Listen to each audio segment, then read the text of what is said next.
Hey, hey, hey, beautiful souls. Today we are going to discuss symptoms of stress. What does stress actually feel like in the body, right?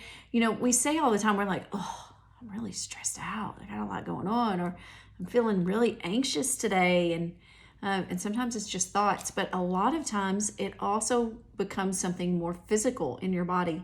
And so it's the symptom. It is, how are you feeling around it, right? So some of the things that are going on are your heart rate is increasing, okay?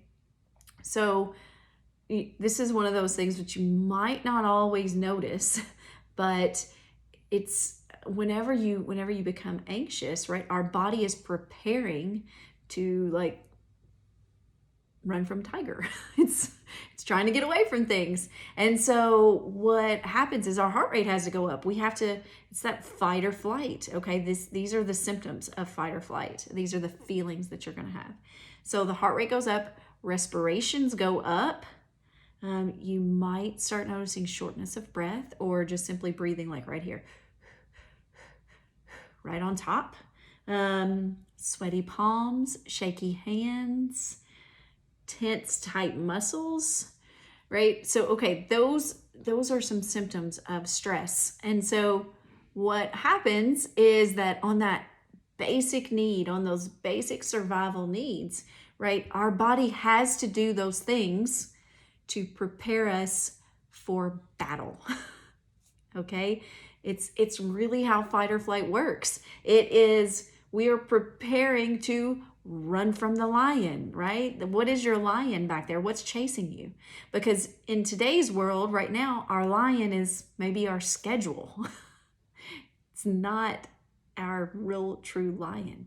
So one thing that we're trying to do now is we're trying to come into awareness of what things are making our body tense, what things are making our heart rate go up, and then how are we going to combat that? How are we going to work with that? How are we going to change our body from being in a state of fight or flight almost all the time to coming back down? So I can tell you, I've consistently been in a state of fight or flight, and it took me years to figure this out and to figure out exactly what was going on. But my surroundings and how I grew up were pretty intense. And so just for example, so my mom had non-Hodgkin's lymphoma from the time I was 9, and she passed whenever I was 16. So I was always like in a fight or flight system because I just didn't know what was going on with her, and was she okay today, and how are things going, and she was in and out of the hospital, which all of those things, like, it kind of comes back to abandonment for me, not by any means by anything that she meant to do, but just by the situation, right? It was situational. So I was very much in a fight or flight stage pretty consistently from an early time. And then secondly, I grew up with 2 older brothers, and one of them really liked to drink a lot and liked alcohol, and did not become the nicest person on that alcohol. And so there was always a little bit of a threat around me. So then it always put me in fight or flight. So I had no idea that my body was actually like in this state because I was consistently there. I didn't know that there was a calm way to be, that I didn't have to be in that place. And so for me, the first thing that changed was whenever I was first drawn to meditation and to breath work.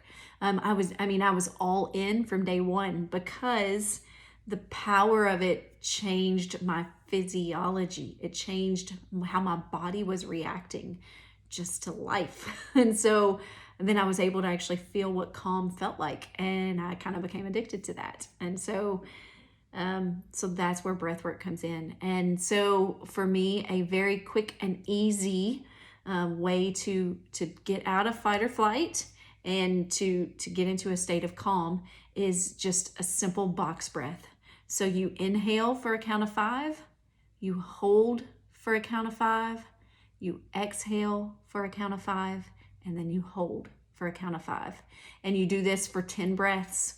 And what that does, by slowing down your heart rate or slowing down your breath, you automatically slow down that heart rate too. So because they work hand in hand, your respirations and your breathing or in your heart rate, they work hand in hand. So if you slow one down, you're going to slow the other down.